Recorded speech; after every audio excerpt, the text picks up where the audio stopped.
to be feeding patients. I had to be help changing. Some mornings I would be in bed and I'd be like, oh God, can't manage this. But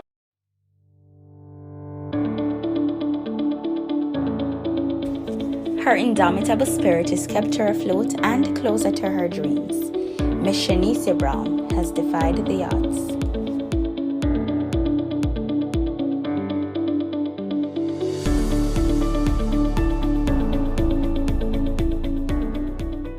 So I know that you said you only received one scholarship, but based on conversations I would have had with you, I know that you're applying for the JAMVAT scholarship, which is a scholarship that requires you to do some voluntary hours before you get some money towards tuition. How did that go? Were you successful in that one?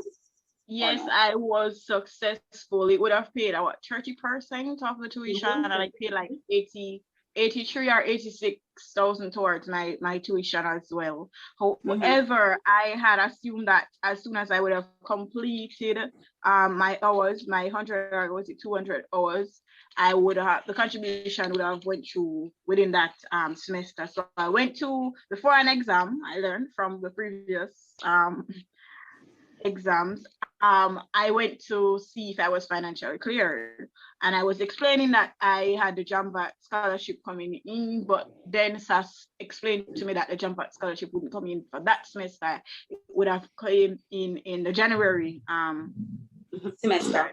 So did that mean that they didn't give you clearance because of that? No, they didn't give me clearance, so I had to then go ahead and start finances to fill in to do that mid-semester exam. Oh, another obstacle there. All right. Yes. So basically, you applied for it. You expected it for the first semester, which would have been the September to December semester. But you were told you wouldn't have received it until the January semester, even though you would have completed your 100 or 200 hours of voluntary service. Where did you do this voluntary service, by the way? The university hospital. What was that experience like? It was okay. So at first it was kind of traumatic because I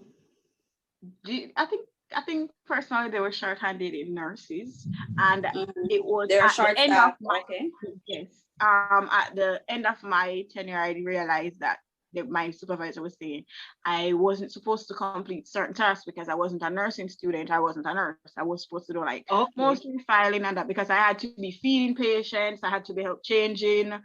It was the whole works. I came home each day and I had to text my nursing student friends and I'd be like, kudos to you, because it was horrible at sometimes, but then at sometimes you get to bond with some of the patients, and I was on the death ward at one point, so it was kind of depressing again. It was a whole work, to be honest. So that's more stress to add to the stress of not having any money. I know it can't be easy, especially if you don't have the tolerance for those kind of environments because of some of the things you witness the pain of patients and the hurt of loved ones. You know, so I know it could not have been easy for you. Did you at any time want to just give up? Can't bother? Definitely. It's tough. Definitely. Some days I had a schedule, like if I have class at 12, I'd go to the hospital before, and then I leave by like 11:30 to get to my class in time. But some mornings I would be in bed and I'd be like, oh God, can't manage this. But then I'd be like, listen, you need the money, pay for tuition. So I had to just get up and just tough it out, to be honest. So Shanecia, was there any point in time that you have deprived yourself of essential or put yourself in an uncomfortable position just so you can put a little bit more money towards the tuition? Multiple times. There are times I have to be grateful for my flatmates, because there are times I didn't get to like buy groceries and my flatmates would like potluck some of the times. Sometimes they would just cook and they'd be like, Shanecia, come on, get some food or whatever. I had to like save and budget, You said potluck. So potluck, you just said that. Is that an initiative through the guild? No, it would have just been my flatmates. To be honest, my experience with them would have been. What did you call it? Potluck. What do you do? Pull together and cook or something? Yes. Okay. And that's how you had meals sometimes? Yes. Do you have and then to some go? of the time the guild would have like food, like around exam times, they'd have breakfast programs or like lunch programs, and sometimes like FOSCO oats are saying FOSCO host sometime came on campus. yes, and like different companies would come on campus and they would give away little goodies, and then me and my flatmates again would be first on the line to get. I know Grace always come on campus and also give through the. Yeah. They're been a loyal person to the guild actually and to the students at the UWI. Definitely, they have been. Okay. So I know that you had support from your flatmates and through different organizations that lended a hand to the students of the UWI campus. What did you ever, even with all of those efforts and support, did you ever at any point had to go hungry because you had to pay your tuition? I cannot recall because I don't think so, because my flatmates, they would always be cooking. And okay. Yes. So my flatmates would always be cooking and they always sharing. And we became so close. So if I don't have any groceries, Jamelisha or Sassion, they would be like, oh, they would cook and we would always share. And if they don't have, I would cook, we always share. So I didn't have to go hungry food-wise because of my flatmates. But probably if I didn't have them, then there would have been that case. And I would have went hungry to pay my tuition, to be honest. Okay, but it never came to that, and I'm happy it didn't, because it's one thing not to have any money to pay the tuition, it's another thing to go hungry as well. All right, so you mentioned, so you basically, you bought early bird tickets, you sold them for a more expensive price, and then you sold them at the gate where you could earn a profit. You did the jam box. Yeah, you did your bead business and as well. Was there anything else that you did to actually help assist in this journey in terms of financing tertiary education? So I would have applied for the Guild Fresh Cash assistance over the years. I would have gotten through on multiple occasions. It would be like a $10,000 or a $15,000 grant towards tuition. That you got through? Did you get through with any of these? I got through about 3 times, to be honest. Okay. Like, how often is this? It's like per semester. Per semester. Okay, good. Yes. Okay. So they would contribute that. I would have also worked as a university tour guide, but that was like an on and off job, and then you'd work as an usher at graduation. So it's not like a constant job. It was good for us. Okay, so it was as the need arise then. Yes. Okay, so what kind of, you mentioned being an usher and a tour guide, what kind of money or earning was this capable of providing for you? What was the pay like, essentially? It would differ, because like say would work graduation, they would try and split up the shifts. It's like 2-day graduation, but you have a morning graduation and an evening graduation. They would try and split up the shifts, so every student who applied would have gotten at least 1 shift. Sometimes I would have gotten like 2 or 3 shifts, or like I worked the first day for the entire day, depending on the amount of students who would have turned up for duty. Because some students would sign up and they would go to training, but they wouldn't turn up on the day. Turn up, yeah. Yes. So for that, you get like a $6,000 for an entire day, depending. But you would get breakfast. Trust me, they would give you breakfast as well as lunch. So that's for the usher. And as it relates to the tech, because I heard you mention something about working as a tech assistant as well. Was that tour guide? Tour guide. What does that job description entails, and what's the cost? That would differ again depending on the tour you did. If you did like multiple schools, or like it was an all-day tour, sometimes it would be like $1,200 per tour, or like $1,500. It depended. Or if you went off campus to go to another school to promote the university. So we would tour students. Schools would come to, high schools would come to the university, would probably do a bus tour of the campus, or would visit the specific faculties. So most of the students would like want to go to MedSci where the museum is at, so they could see all of the bodies that they have to do tests on. Some students would want to visit over SciTech. It depends on what they want to come to the university to do. So we'd bring them to the specific faculty. Depending on what they want to do, that would determine the cost. or the amount that you would be paid? Well, I think it would depend on the school that would have come and the hours. So if we did like 2 bus tours for that day, would have worked from like say 9 to 11 for the morning, and then another bus tour in the evening. That would have been 2 different tours. And what would you earn for that? Probably like 2,400. Depends. What we don't normally get paid in time or like directly, like within 2 weeks. Well, the office, from office would contact you and be like, pay a reach, and would go to staff and we'd get a check, and then you change the check. But normally I would be in the line for a check, and then I just switch it right over to the next line to pay for my tuition. So for your tuition, so you didn't have any time with the money. You basically, whatever you got, you had to ensure that you were securing an opportunity to pay to do mid-semesters and also to do your final exams. Now you are at basically the end of the journey. I want to ask if you are willing to inform us. Okay, I have one more job that I would have worked. Okay, so I would have also worked at the SOSI lab as a lab technician.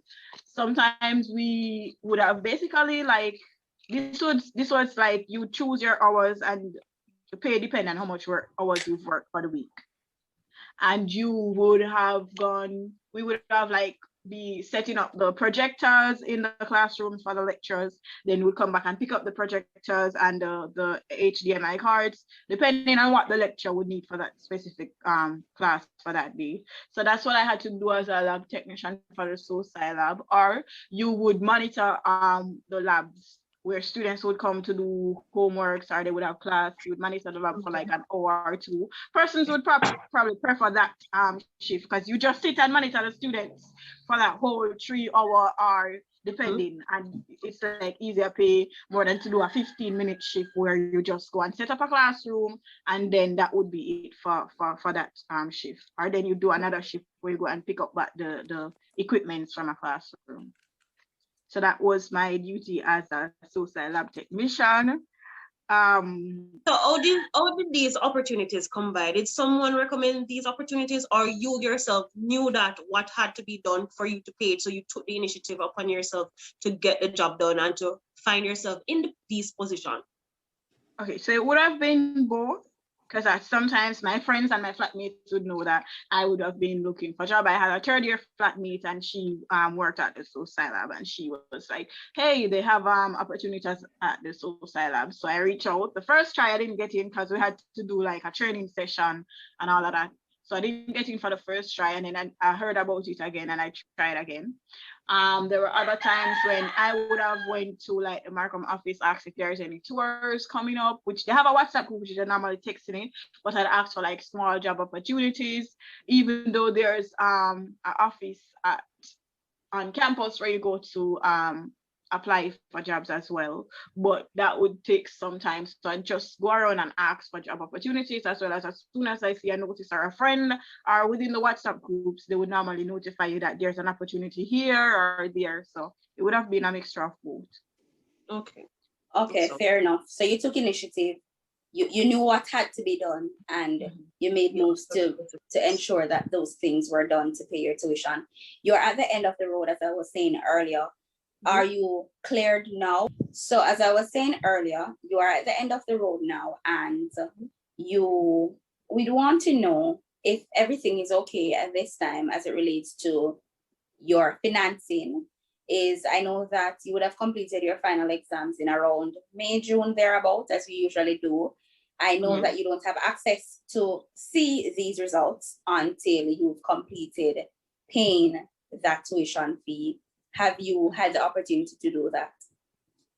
No, I'm still owing a few, like $40,000 at this moment. First, I used to, well, since COVID hit, I didn't have the opportunity on campus. I was working part-time as well as working at a shop, and that's how I would have paid down within the COVID time. No, I'm still working on paying off my final $40,000 to get to see my grades, to know that yes, I have finished, passed everything, I have my degree blocked. So after you have finished this final hurdle, right? Do you have any plans for higher education? Well, I applied for my master's. Still don't know how that is going to be financed, but I have faith. Well, what I can do is recommend you to a few organizations, because I have been seeing on Instagram at Scholarship Jamaica where there are a few organizations that do finance postgraduates. So what I'll do is turn out those information over so you can try your luck there. Thank you very much. Okay, so I want to go back a little. You mentioned something very important that I didn't ask you about earlier. You left, most of these opportunities were available because you were on campus, right? Yeah. To earn some money. How did you earn now? You mentioned something about a shop. How else did you earn now that you were outside of campus life and you still had these financial obligations? Okay, so a community shop. There's a shop in my community that I would work some days when the lady's not available to work, and I would get paid like 1,500 or like 2,000 depending on how much she makes for the day. I would get paid for the day, and then I would put that towards my tuition. So I'd say I work 2 times for the week and I have like $3,000. I'd use $500 from that to pay my fare to Montego Bay, pay that 2,500 on my tuition by the payment and then pay my fare, come back home. So that's what I used to do in the COVID time, especially when COVID just came in and it was really, really a knockdown. It's not like I could have traveled to Montego Bay and there were people losing their jobs. There weren't much job opportunities in the town area at that time. Okay. Shanecia, I have to commend you and applaud you, because you are basically the definition of one cook full basket. Because I know some persons that once they get $1,500 then go think that, this is a little bit. So a little bit of money. This can dent my 100,000 I have. So, and you have been proving that wrong, because every single money that you've received, you have put it over, and it has been paying off basically. Yeah, one cook full basket, as they say. Yeah. That's how I always look at it. I be like, every mickle make a muckle. Because even with the sorry, my grandmother. It's fine. The university, sorry. The $15,000 that the government was giving out when I applied for that, it was taking some time. The grant that they gave out, the compassionate grant.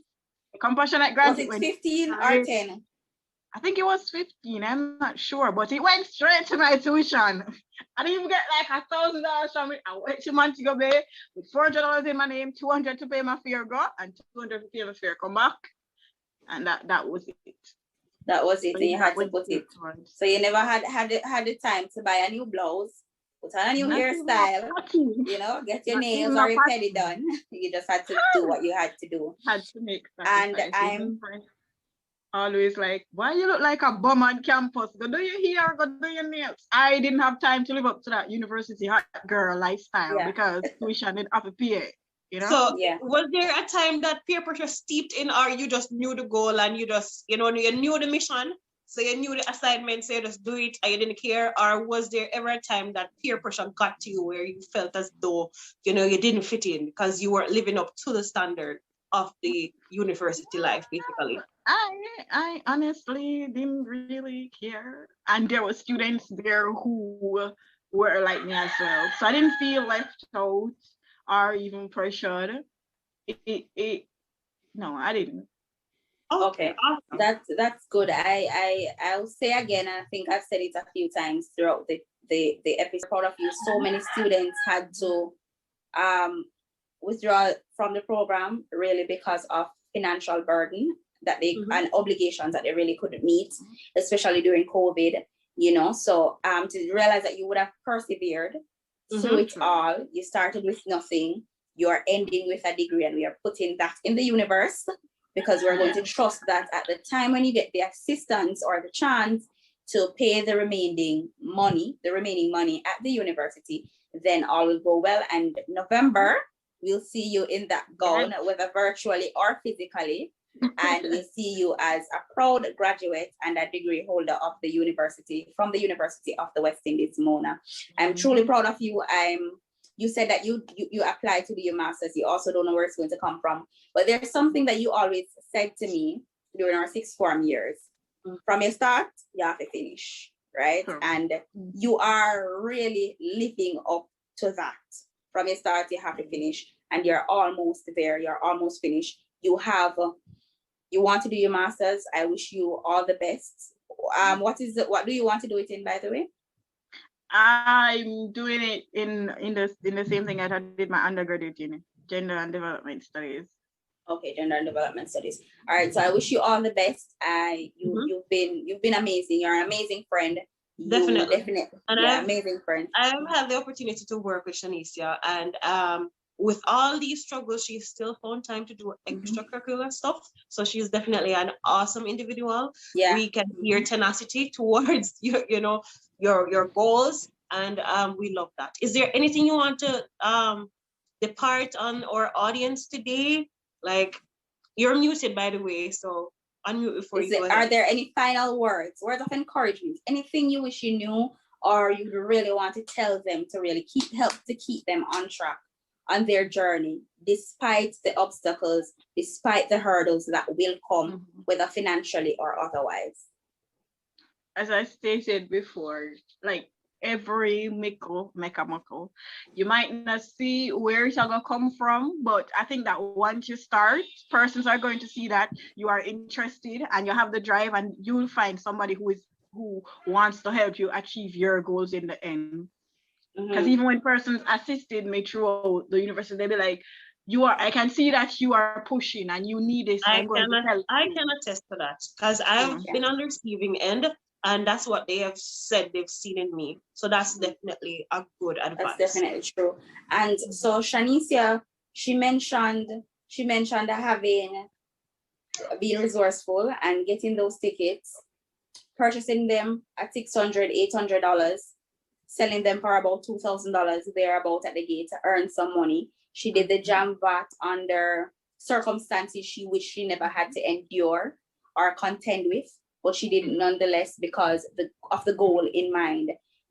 Persons were dressing up, persons would ask about her demeanor or whatever here and so on, and she had to pay a blind eye to those comments and follow those questions, right, in order to ensure that every liquor make a moko, because she have to put on the 2.5 so that she can put it towards her tuition. And she never forgot the goal, and that is so very important. You have to listen to your own voice. You have to listen to what is in your heart. You know what you want. She mentioned that she's the first in her family to have in made her this community step, at that, and in her community that she knows of, to have made this step, and that is a milestone. It doesn't matter. We have some persons out there who are, I don't know, anti-intellects, I would say. You don't have to go to university because when you go, you're not going to get any job and so on. That's a conversation for another day. But certainly, you know what you want for yourself, and having a degree can certainly open some doors for you. The experience that you would have gathered, the persons you would have met. So you know what your goal is, and don't listen to anybody who is going to tell you otherwise. Just be certain, find a clarity of purpose, clarity of what you want to do and what you're about in your life. And I trust that you'll get all the good things you want with patience and hard work. And people, listen, she didn't apply to student loan, but it's there for you. You can apply. I've been a beneficiary of the student loan before. I took it in my first year, but we'll talk about that another time. They only have, she mentioned that at the time they wanted 2 guarantors. She never had anybody to stand that responsibility for her, or to just put their signature. You're muted, Shanecia. And now they've reduced it to only 1 guarantor, opening the door for so many other students to have that opportunity. And the thing about SLB2 is that they have what they call a granting aid. So when you apply for the student loan, some persons throughout their tenure or the period of the loan, you can get a granting aid, which amounts to about $25,000 yearly, which can go to your tuition. I've been a recipient of that as well. So it has its benefits, and no one wants to be in debt. Sure, you'll be in debt for a little while, but guess what? Remember the end result. You can work, you can pay it back, right? So many persons have done it. You can work, you can pay it back. Keep a positive mindset. Build a group, build a community like Shanecia did with her C-Top girls. you know, and do what you need to do. Seek out the opportunities, because we want you to start and we want you to finish as well. On the other hand, there are a number of scholarships and grants. There's a number of organizations who have even told me that there aren't enough students applying and they do have the funds readily available to assist. So it's good to actually find out, research, try to find these organizations, especially if you are an academic student, if you are physical, meaning sports and stuff like that, persons are out there too. So this can be a means to finance your tertiary education. You can also save just the same way, because I like the emphasis that Shanecia, my apologies, Shanecia had said before with the saving, and every single money that she got, she definitely put it to the tuition. So there's ways to finance your tertiary education. Once you are willing, right, you will get through, believe me. Yeah, I completely agree with that. I completely agree with that, Sugar. It was a pleasure having you here. Or yes, VIP definitely. Guest. Yes, you're muted, by the way. Yes, taking us on the journey. Sometimes thank you so much for sharing your experiences, because I'm sure Yes, go ahead. I am sure at least one of our audience listened to your struggles and actually probably going through the same situation, but now they're encouraged because you're at the end of the road right now, and guess what? You are a successor. So we applaud you and we appreciate you coming here today and sharing your story. Yeah, it's not always easy to reflect and look at the hardships that we would have endured and to even verbalize them or tell other persons about it. So we thank you for that courage as well. You know, so many persons would not have wanted to do it. But we thank you. We thank you so much. I wish you all the love and all the good things, right? All you had promised her up an applaud. Yes. Yeah, we definitely wish you everything that's good, really everything that's good. Now we are at the end of the episode, and Shanecia encouraged us earlier, persons who might be in a similar position or are looking to move on to university, to save. Every dollar that you get, save. Do not succumb to peer pressure. Do what you need to do. Remember the goal in mind. And when you do that, after saving, after completing the journey, it's an opportunity for you to move on to higher heights where you can learn and you can put on all the bling bling that you had to deprive yourself of earlier. Okay, so it's not forever. Nothing lasts forever, really. So we're at the end of our first episode. It was amazing. Please connect with us on Instagram at lived_experiences, on Facebook, Twitter, and on YouTube. YouTube. It's Lived Experiences with Nadz Shuga. Yes, it was a pleasure having you. We should be here every other Sunday. We do not record on a Sunday, but it's available to everyone on every other Sunday. So of course, we hope you'll enjoy this. We hope that you will know that you're not alone on the journey of life, and especially on the journey to tertiary education.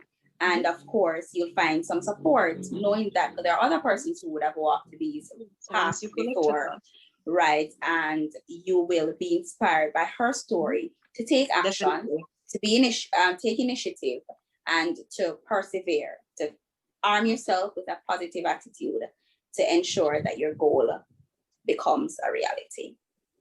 Have a good afternoon. I hope you enjoyed it. Bye everyone. Bye.